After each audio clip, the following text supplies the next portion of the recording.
Bonjour à tous, je suis Isabelle Perle, en charge du marketing partenaire chez Microsoft France. Et nous sommes ici à la deuxième session de notre Inspire Partner Week France, qui a démarré ce matin à 10h avec une plénière et qui va continuer tout au long de la journée et tout au long de cette semaine. Donc pour cette deuxième session, j'ai le plaisir d'accueillir Arnaud Guinvarch, partenaire technologie lead chez EY. Bonjour Arnaud. Bonjour. Et on va échanger ensemble pendant les 29 prochaines minutes autour de l'impact du Covid-19 en France.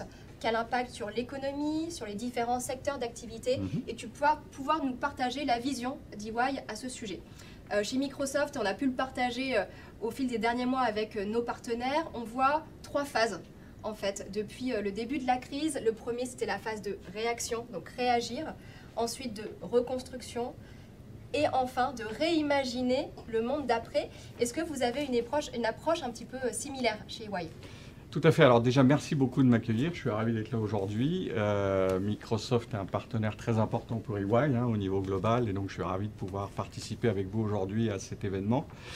En effet, on a aussi une vision très similaire finalement à celle de Microsoft en termes d'impact de cette crise. Alors avec trois phases aussi, donc 3 R aussi pour nous. La première phase qu'on a appelée la phase de résistance, alors qu'on disait le NA au sens aujourd'hui, alors elle est un petit peu derrière maintenant pour nous, mais qui a été vraiment cette première phase où, j'allais dire, les entreprises ont subi la violence de cette crise qui est arrivée, puisque du jour au lendemain, quasiment, on a tout arrêté. Et là, il a fallu gérer l'urgence, voir comment on allait pouvoir gérer cette situation, préserver évidemment, si on pouvait, la continuité des activités pour les secteurs qui le pouvaient. Et ça a été vraiment 3 sujets. Le premier, c'était de comment préserver à la fois la santé et la sécurité des salariés, alors à la fois des collaborateurs de l'entreprise, mais aussi vis-à-vis de ses clients ou de ses fournisseurs avec qui on pouvait interagir. Le deuxième, ça a été de comment préserver, j'allais dire, ou sauvegarder l'entreprise d'un point de vue financier, en particulier avec le problème de la trésorerie.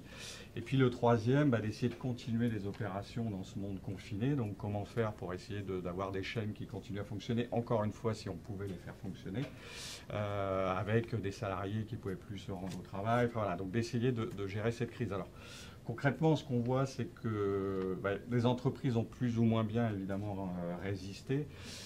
Il y a eu différents facteurs. Le premier, clairement, c'est est-ce que j'ai pu continuer mon activité. Quand on prend les secteurs type l'aérien ou la culture, où tout s'est arrêté, de facto, on a du mal à continuer et à résister à quoi que ce soit. Le deuxième, et on en a parlé, c'était la trésorerie. Est-ce que j'ai la trésorerie pour continuer? Alors, il faut quand même mentionner que l'État a été très, très réactif, ainsi que les banques, d'ailleurs, la BPI, qui ont énormément supporté les entreprises. C'est les plans, l'activité partielle qui a été très très vite. Et c'est pas ce qu'on a fait là, ce ne sont pas des ajustements paramétriques. Vraiment, l'État a innové et identifié vraiment des mesures assez fortes. C'est le prêt garanti par l'État qui a aussi permis aux entreprises de sauvegarder leur trésorerie. Donc ça, c'est vraiment le deuxième point. Après, le troisième, ça a été quand même pour celles qui devaient continuer la production, leur dépendance à l'international dans leur supply chain, en particulier les pays asiatiques, mais aussi vis-à-vis de leurs clients. C'est-à-dire que si on prend le secteur du luxe ou l'auto d'ailleurs, qui a été aussi très impacté, si vos clients, comme le marché chinois, s'arrêtent, de facto, vos ventes s'arrêtent. Et puis le dernier, quand même, celles qui ont le mieux résisté, c'est celles qui avaient déjà investi dans la technologie, que ça soit sur le e-commerce ou le online quand on vend des produits directement, et puis aussi évidemment le télétravail. Bien sûr, donc celles qui étaient prêtes à mettre en place très rapidement le travail à distance. Exactement. Avec des plateformes telles que Teams par exemple. Exactement, exactement. Alors, cette première phase maintenant de résistance est un peu derrière nous. Maintenant, on est en plein dans cette phase de relance. Oui, on espère en tout cas. On est maintenant dans la phase de relance. Donc là, c'est comment je sors de l'urgence et comment je vais relancer mon entreprise, mon activité, tout en ayant à l'esprit que on ne sait pas exactement qu'est-ce qui va se passer devant nous encore quand même. Donc, il y a beaucoup d'incertitudes. Et puis, un besoin aussi quand même de rapidement faire que l'entreprise soit un peu plus résiliente. Voilà. Si on regarde quand même ce qui s'est passé, on peut se dire que beaucoup des plans de gestion de crise des entreprises n'avaient quand même pas du tout anticipé ce qui s'est passé. Donc il va falloir repenser à ça dans cette phase de relance. Ce qui est important de dire aussi, c'est que ce qu'on voit beaucoup, c'est que les directeurs généraux des entreprises ont vraiment considéré les 3 temps dès le début. C'est-à-dire qu'ils se sont dit, on va résister, on va relancer, et je pense tout de suite aussi au rebond, on y reviendra un peu plus tard, mais ils ont vraiment intégré les 3 horizons de temps. Et nous, on l'a vu d'ailleurs avec notre écosystème de partenaires, parce qu'on a très très vite échangé avec tout notre écosystème pour voir justement comment ils vivaient ces moments. Et en fait, tout le monde est arrivé justement avec 3 moments. Alors, on les appelait un petit peu comme on voulait, mais on s'est vite rendu compte qu'il y avait vraiment cette approche similaire, quelle que soit l'entreprise et quel que soit le partenaire avec qui on discutait. Exactement, ouais. Et donc la relance, hein, c'est comment je relance les opérations de mon entreprise. Alors à la fois assez court-termiste finalement, mais en essayant d'adapter, si je peux, ma supply chain pour pouvoir relancer, en relançant ma production avec les contraintes qu'on a aujourd'hui tous vis-à-vis des collaborateurs pour continuer à préserver leur santé. Aussi à penser comment je vais pouvoir optimiser mes coûts, parce que malgré tout, quoi qu'il se passe, on sait bien que les chiffres d'affaires vont baisser. Et si la base de coûts, on n'arrive pas à l'optimiser, à un moment donné, l'équation devient quand même compliquée. Et puis donc aussi d'essayer de repenser la résilience de l'entreprise. Alors c'est aussi sur les sujets de supply chain, comment être moins dépendant de certains fournisseurs. Je reviens sur les coûts, c'est aussi, on a une gestion de coûts court terme, mais aussi comment variabiliser notre base de coûts pour être capable de plus facilement s'adapter aux contraintes qui vont venir. Et puis aussi commencer à repenser la relation avec ses salariés et ses clients. Enfin, on voit bien, on a moins d'interactions physiques. Les salariés, le télétravail, est-ce que c'est la nouvelle norme? Je ne sais pas, mais en tout cas, on ne reviendra certainement pas au mode d'avant. Donc, repenser à toutes ces façons dont on va travailler demain et les façons dont on va interagir avec ses clients et ses fournisseurs. Et puis la troisième étape, c'est ce rebond, alors sur lequel on va revenir un peu plus tard, mais qui est vraiment comment je vais adapter mon entreprise sur le long terme, tout en prenant aussi en compte tout un tas d'impacts socio-économiques, alors qui ne sont pas forcément nouveaux. Je pense qu'ils étaient là avant la crise, mais je pense malgré tout que la crise a été un accélérateur, et on l'a bien vu sur certains sujets, en particulier la façon dont l'État interagit aujourd'hui avec les entreprises, où le comportement des consommateurs vont de facto s'accélérer dans les prochains temps. Alors, ce qui est sûr dans tout ça, il y a une question de fond, c'est comment on va repartir l'économie. Alors, nous, malheureusement, on ne pense pas que l'économie va repartir de manière très rapide et revenir à son niveau. Alors, c'est les modèles en V ou en racine carrée. Donc, V, c'est vraiment je reviens au niveau d'avant très vite, après le déconfinement. Ou la racine carrée, c'est je remonte très vite et puis j'ai quand même un palier ensuite pour revenir au niveau d'avant. Mais globalement, j'y retourne assez vite. Et à droite, on a les modèles en L qui sont évidemment ceux qu'on veut tous éviter, qui serait une longue dépression de notre économie, mais qui aujourd'hui restent malheureusement une possibilité. Donc nous, ce qu'on voit, c'est plutôt un modèle en W, en fait, où l'économie va repartir. Alors, mais malheureusement, on n'est quand même pas à l'abri soit de rechute, de reconfinement. Alors, il y a des mauvaises nouvelles en ce moment. On voit à Barcelone, absolument. On a reconfiné, enfin pas reconfiné, mais on va dire on incite 4 millions de personnes à rester chez eux. Il y a des nouveaux cas à Hong Kong également. Il y a des nouveaux cas en Asie, exactement. Donc voilà, un peu des pics comme ça liés à cette épidémie que malheureusement on n'a pas encore maîtrisée. Aussi, potentiellement, un risque de récession économique lié à cette dette, parce que malgré tout, les entreprises ont accumulé de la dette. Encore une fois, le prêt garanti par l'État est une super mesure, mais à un moment donné, on accumule de la dette sur la dette et il faudra la rembourser, même si l'État le garantit. Puis aussi la dette de l'État, la dette de l'Europe. On a le sommet en ce moment où on a du mal à se mettre d'accord, d'ailleurs, sur des plans de relance. Et potentiellement aussi une déflation dans ce modèle-là, puisqu'on peut arriver à une crise de la consommation. C'est-à-dire que nous, consommateurs, dans cette incertitude, on achète moins, on consomme moins, et du coup, de facto, l'économie pourrait avoir une petite récession liée à ça. D'accord. Et donc, avec cette phase de relance, on va dire, l'économie en W, est-ce que tu vois cette relance arriver à la même vitesse sur les différents secteurs d'activité, ou est-ce qu'on voit déjà des disparités entre les différentes industries? Donc, clairement, et d'ailleurs c'est pour ça que certainement le W, c'est-à-dire que par rapport au rebond en V, ça voudrait dire que tous les secteurs d'activité repartent à la même façon. On voit bien que ça ne sera pas le cas. Il y a évidemment la capacité à refaire du business, c'est-à-dire est-ce qu'on peut, je prends le monde de la culture aujourd'hui qui fait travailler quand même des millions de personnes. De facto, il ne va pas repartir. Puis il y a vraiment 2 sujets. Il y a encore une fois le sujet de la trésorerie des entreprises. Donc, quelle est ma capacité à avoir de la trésorerie et à financer ces périodes un peu compliquées? Et lié à ça aussi, ma rentabilité. C'est-à-dire, est-ce que dans ce nouveau monde, ma rentabilité va baisser? Parce que je peux prendre l'exemple de la grande distribution qui a, on va dire, tiré parti de la crise en termes de croissance. A contrario, l'a pas tiré en termes de rentabilité, puisque finalement, on s'est tous reconcentrés sur va dire les produits de première nécessité. Enfin, on a tous vu les rayons de pâtes vides, mais c'est pas sur ces rayons-là que la grande distribution fait le plus de marge. Et justement, les produits à marge, c'est plutôt des choses qu'on se dit, bon, ben, on verra, on peut s'en passer. On verra après. Voilà, exactement. Donc après, on a des secteurs clairement comme l'aérien et tout ce qui suit l'aérien, parce que donc c'est les compagnies aériennes, mais c'est aussi les fabricants d'avions.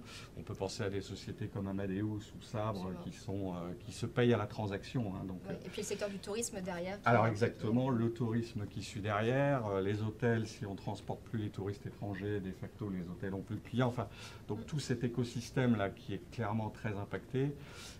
Et avec d'ailleurs, moi j'ai eu l'occasion de prendre l'avion ce week-end aussi, une expérience qui a beaucoup changé quand même. Hein. C'est-à-dire que l'expérience client dont on parlait beaucoup ces derniers temps, aujourd'hui elle se concentre uniquement sur la sécurité et la santé des passagers, mais c'est assez surprenant quand même quand vous arrivez aujourd'hui dans un aéroport. Après, il y a évidemment des secteurs comme le luxe qui seront toujours impactés. Alors pas forcément, un peu moins sur des problématiques de trésorerie, mais plus sur des problèmes encore une fois d'achat, de chiffre d'affaires, aussi de tourisme qui en tire un peu aussi ces sujets du luxe. Donc voilà, la restauration qui suit aussi évidemment le tourisme, mais pas que, avec toutes les contraintes qu'on impose aujourd'hui aux restaurateurs. Donc voilà, il y a aussi les biens un peu de consommation courante, et on va y revenir, mais il y a aussi une évolution du mode de consommation des gens. C'est-à-dire qu'on voit qu'on va être moins peut-être dans ces prochaines années dans l'achat de biens, mais plutôt dans l'utilisation en fonction de son besoin, qui du coup vont aussi impacter ces fabricants de biens de consommation courante. Et puis aussi ces notions de vouloir des choses qui se réparent, enfin d'être moins dans la consommation instantanée. Alors peut-être que ça sera toujours le cas sur les téléphones mobiles, mais en tout cas de moins changer juste pour changer. Qui va vraiment amener justement les entreprises à repenser tout leur business model sur le très long terme, donc pas uniquement lié à l'impact là pendant les quelques mois de la crise. Exactement. Alors, peut-être maintenant le rebond, donc cette phase qu'on a tous devant nous. Alors, est-ce qu'elle démarre déjà cette phase de rebond? Alors, pas encore. Aujourd'hui, je pense que les directeurs généraux y réfléchissent. Maintenant, ils sont quand même encore dans cette urgence de comment essayer de relancer.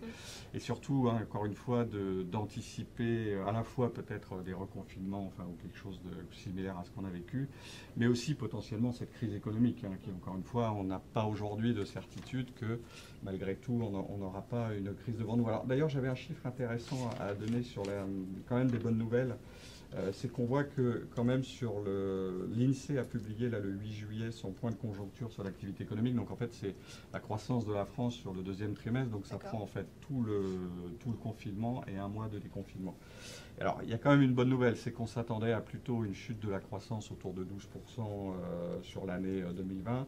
Et là, d'après ces chiffres, on serait seulement, entre guillemets, autour de 9%. Donc la chute aurait été moins forte que prévu. Et puis il y a quand même aussi d'autres bonnes nouvelles, en tout cas pour rester un petit peu optimiste aussi et partager avec notre écosystème. Exactement, autour des vaccins. Donc on voit là qu'il y a quand même 3 gros projets là, de vaccins, un aux États-Unis, un à Oxford et un en Russie, je crois. Où voilà, on a bon espoir quand même que peut-être qu'un vaccin arriverait plus vite que prévu, et le Premier ministre parlait plutôt de 2022. Il semblerait que si ces projets semblent prometteurs, ils sont en phase finale de test, qu'on pourrait avoir un vaccin pour début ou mi-2021 qui pour le coup pourrait clairement complètement rechanger le paradigme et impacter justement la courbe en W pour que ça aille plus vite. C'est un W qui aurait fait ça, et puis après un retour vers le V, on va dire, pour un retour à la normale. Alors, oui, sur ce rebond, je pense qu'en effet, clairement, les entreprises commencent à y penser, mais on n'y est pas encore. Donc là, il y a plusieurs sujets. Le premier, c'est clairement, il va falloir tirer les leçons de cette crise.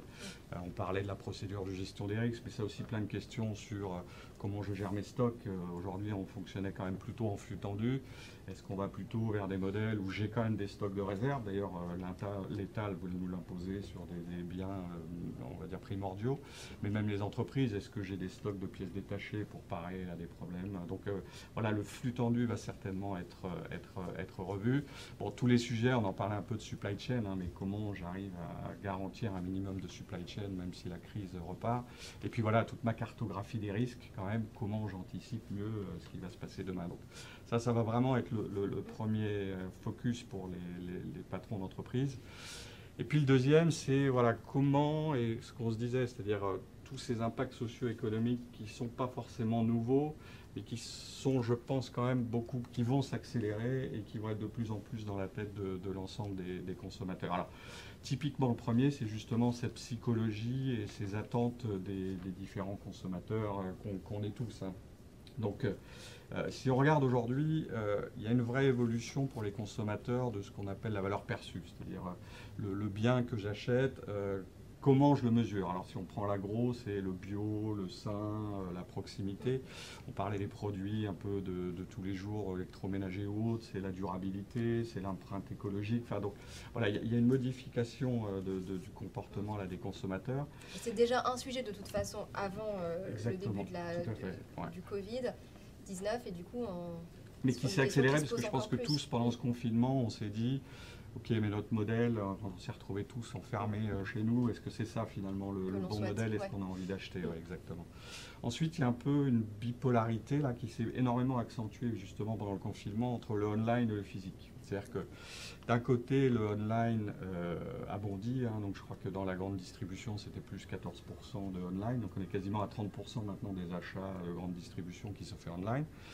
Mais d'un autre côté, on a envie de proximité, c'est-à-dire qu'on veut connaître le producteur, on veut connaître la personne qui nous vend les choses. Donc voilà, il y a une bipolarité comme ça chez les consommateurs qui, je pense, va impacter. C'est-à-dire qu'est-ce qu'on aura toujours des grandes plateformes où on achète des produits qu'on ne connaît pas trop, ou plutôt des plateformes qui vont avoir des produits locaux, qui vont garantir cette proximité. En tout cas, voilà, il y a une vraie bipolarité là-dessus. Et qui auront un impact sociétal plus fort que les grandes plateformes. Ouais.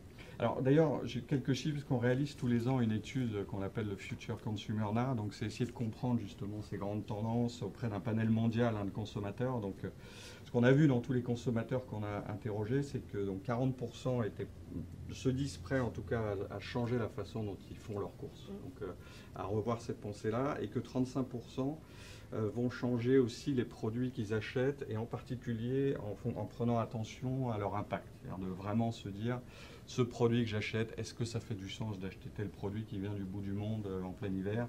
Est-ce que c'est vraiment ce que je dois faire? On voit aussi... Mais tu parlais du coup de supply tout à l'heure, mais pour toutes les entreprises justement dans ce domaine-là, elles vont aussi devoir repenser la matière première, hein, pour pouvoir répondre à ces demandes des consommateurs. Exactement, ce sera tous les sujets de supply chain, de où je me fournis et comment j'alimente en effet mes ventes. Il y a aussi, donc, ce que je disais, 20% qui pensent qu'ils vont être moins dans l'achat physique, donc plus dans des actes de location, du pay-per-use. Enfin, on peut penser à, est-ce qu'on a tous besoin, si vous avez une maison, d'une tondeuse que vous utilisez 1 heure par semaine, ou finalement je la loue 1 heure par semaine, et ça marche beaucoup mieux, ce qui peut avoir des impacts énormes sur ces fabricants, en fait, dans la réalité.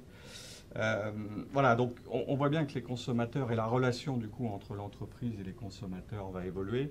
Et puis on l'évoquait, mais cette crise de la consommation, alors malheureusement on a un chiffre qui est très mauvais aux États-Unis où les statistiques disent que 50 millions d'Américains n'ont pas pu payer leur loyer au mois de juin. On voit bien que malgré tout, même dans ces envies-là, il va falloir quand même que l'économie puisse repartir pour qu'on continue à consommer, à relancer cette économie, tout ça étant évidemment très lié. Alors, le deuxième dans ces impacts socio-économiques, et on l'a vraiment vu pendant la crise, sont quand même les pouvoirs publics et le gouvernement. Alors, moi, je suis convaincu que l'État a quand même été très réactif. Alors, dans cet État un peu pompier, hein, on peut rappeler, mais les mesures qu'a sorties l'État ont quand même été assez incroyables dans le temps dans lequel ils les ont sorties. On a un État aussi qui est devenu plus régulateur, hein, que ce soit déjà sur nous, hein, quelque part. On a accepté nos libertés individuelles de se confiner. On a maintenant une application de traçage. Enfin bon, je pense qu'il y a 6 mois, on n'aurait absolument pas envisagé qu'on pourrait avoir ce genre d'application. Et puis aussi régulateur vis-à-vis des entreprises, hein, avec la volonté de relocaliser certaines industries jugées comme critiques. Il y a en ce moment le moratoire sur les centres commerciaux où l'État contrôlait un peu tout ça.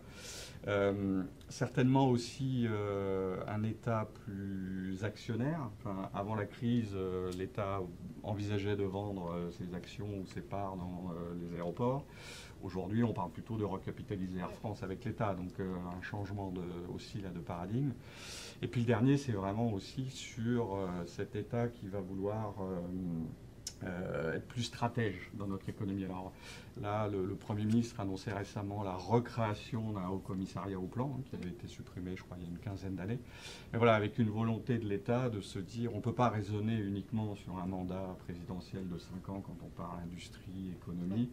Il faut qu'on ait quand même une trajectoire un peu plus long terme de qu'est-ce qu'on va faire sur les 15 prochaines années et comment on va vouloir organiser notre économie sur ces prochaines années.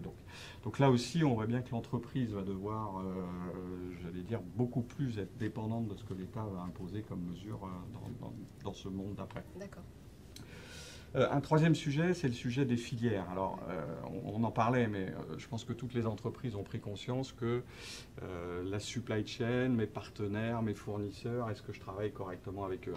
Le premier sujet, c'est ce qu'on appelle, nous, la fragmentation versus la globalisation. On a quand même été toutes ces dernières années dans une logique purement bas coût, d'aller produire là où on pouvait avoir les meilleurs prix et les meilleurs coûts de production. On pense que ça va évoluer, cette logique marchande, plutôt encore une fois pour une logique d'indépendance nationale, encore une fois, réfléchie par l'État. On l'a vu avec le problème des masques. Exactement, donc cette indépendance sur ces industries critiques, et puis aussi un peu plus d'autonomie dans notre production.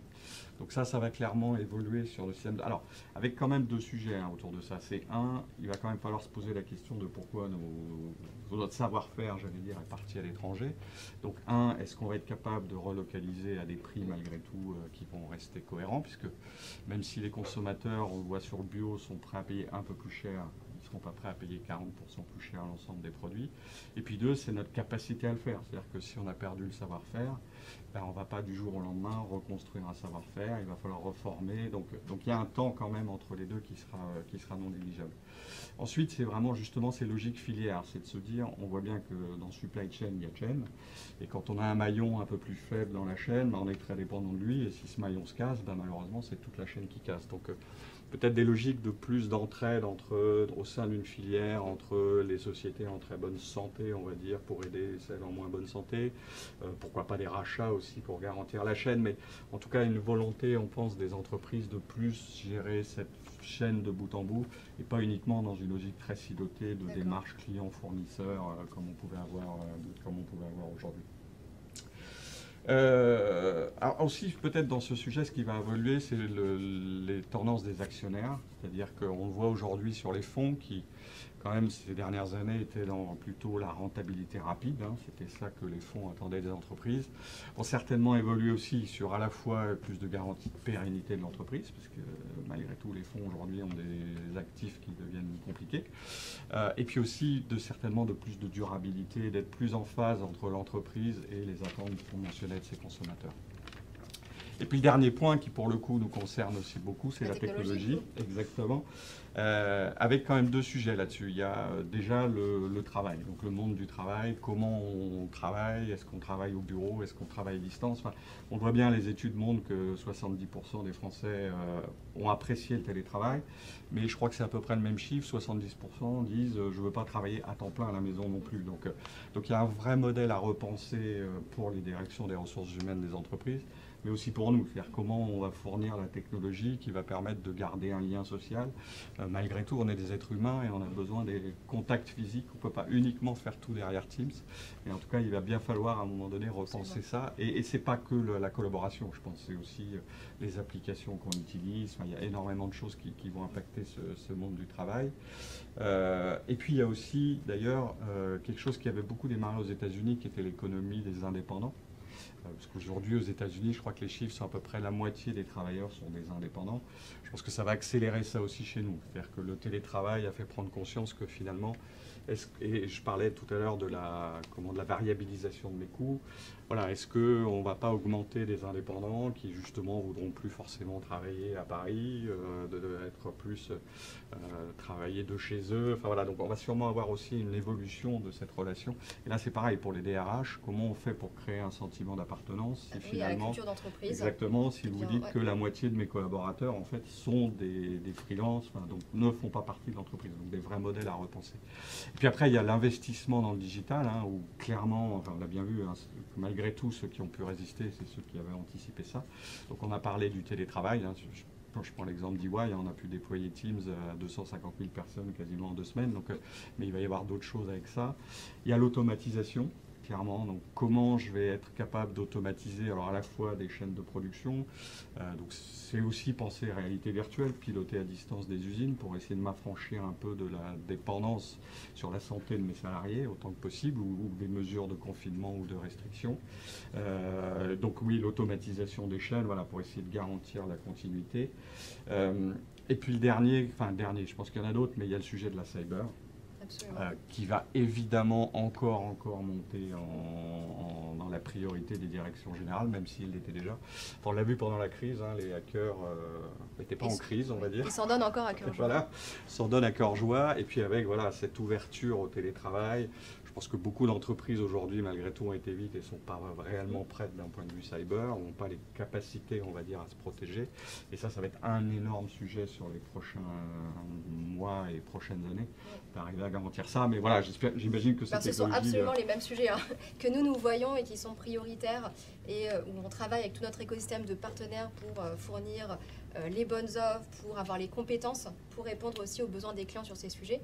Effectivement, le travail à distance avec la plateforme Teams aujourd'hui, et c'est ce que les entreprises, presque du jour au lendemain, comme tu as dit, par exemple chez EY, 25 000, 250 000 utilisateurs en quelques semaines. Vos utilisateurs, mais on l'a vu chez nos clients qui ont mis en place en quelques jours Teams sur l'ensemble de leurs collaborateurs, avec l'aide de nos partenaires qui ont aussi créé des offres en quelques jours, certains en 48 heures, pour répondre à ce besoin.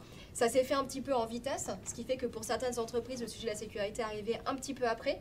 Et c'est pour ça qu'aujourd'hui, on le voit vraiment comme un sujet très fort pour nos clients. On le disait ce matin dans la session plénière, il y a des études qui montrent que 83% des entreprises estiment qu'en 2020, les dépenses liées à la sécurité vont soit se maintenir, soit augmenter. Ça ne va pas du tout être un poste en décroissance. Donc voilà, ces deux sujets sont liés. C'est vraiment comment on permet le travail à distance en toute sécurité. Lié à ça, il y a le sujet de la virtualisation du poste de travail. Il y a des entreprises qui ont mis en télétravail leurs employés, mais avec leurs outils personnels, leurs ordinateurs personnels, et donc ont eu besoin de nos partenaires pour mettre en place des solutions de virtualisation du poste de travail très rapidement pour répondre à ce besoin de sécurité. Le troisième sujet, c'est la Power Platform. Tu as parlé de l'automatisation des process. Power Platform, en créant des applications low-code, peuvent permettre aussi de mettre en place de manière simplifiée et très rapide pour nos clients ces process plus automatisés. Et enfin, le dernier, c'est l'optimisation des coûts. Tu l'as dit, voilà, globalement, on va être quand même en décroissance. Les dépenses IT, elles vont aussi être en décroissance. Et donc, il faut arriver à aider nos clients à repenser leur infrastructure. Alors, le cloud, pour cela, est une très bonne manière de le faire, de migrer les applications vers le cloud. Mais même pour nos clients qui sont déjà dans le cloud aujourd'hui, comment on les aide à optimiser leurs coûts pour pouvoir se recentrer sur les sujets essentiels, que ce soit sécurité, l'automatisation des process, décidément j'ai du mal à le dire celui-là, ou la sécurité. Alors je rebondis sur ce que tu dis, je pense qu'en effet le sujet va être l'optimisation, plus que de facto peut-être une réduction des coûts liée à la baisse de l'activité, mais c'est-à-dire que pour investir dans la technologie, on va devoir réellement réoptimiser ses coûts, sa dépense technologique, baisser sur ce qu'on va considérer comme de la commodité, les sujets à moindre valeur, et pour pouvoir libérer de l'argent dans l'entreprise pour investir sur tous ces sujets conventionnels, le digital ou autre. Donc il y a aussi un vrai sujet aussi sur l'optimisation de la dépense aussi dans les prochains mois. Alors peut-être pour conclure, voilà, ce qu'on voit aujourd'hui, c'est que finalement, est-ce que c'est une bonne nouvelle? Certainement, je pense, en tout cas pour la planète. Il nous faut quelques bonnes nouvelles quand même. Voilà, exactement. C'est qu'on va certainement avoir une économie qui va évoluer vers quand même une économie qui était plutôt une économie de la croissance ces dernières années, un peu coûte que coûte. C'est-à-dire que voilà, on voulait de la croissance et la seule chose qu'on mesurait finalement, c'était la croissance des entreprises. D'ailleurs, la croissance des États aussi, hein, c'est finalement l'indicateur principal qu'on regarde. Une économie qui sera plutôt jugée sur la valeur long terme que l'entreprise va pouvoir délivrer, que ce soit pour nous en tant que consommateurs, pour nous en tant que citoyens, pour la planète aussi, hein, qui est un sujet. D'ailleurs, on a produit récemment une étude sur cette économie verte et comment elle pourrait être génératrice d'emplois, puisque On a beaucoup tendance à considérer qu'on va plutôt perdre de l'emploi qu'on gagnait. Et ce qu'on regardait, nous, c'était de dire que finalement, si on investit massivement dans de la recherche autour de la mobilité électrique, les énergies vertes, le vélo, le développement de toute cette économie, on sera plutôt à une création d'à peu près 1 million d'emplois à horizon 2022 et presque, on estime, à 3 à horizon 2025. Donc on voit bien que même si ça va changer cette économie et les emplois de demain, cette économie va être générateur à la fois d'emplois mais aussi de valeur long terme pour nous et pour la planète. D'accord. Merci beaucoup merci. Arnaud. Merci pour cet échange passionnant. Merci beaucoup. J'espère que tout notre écosystème de partenaires était présent aussi pour écouter cette session qui sera bien sûr disponible en replay pour ceux qui ne pouvaient pas être présents aujourd'hui.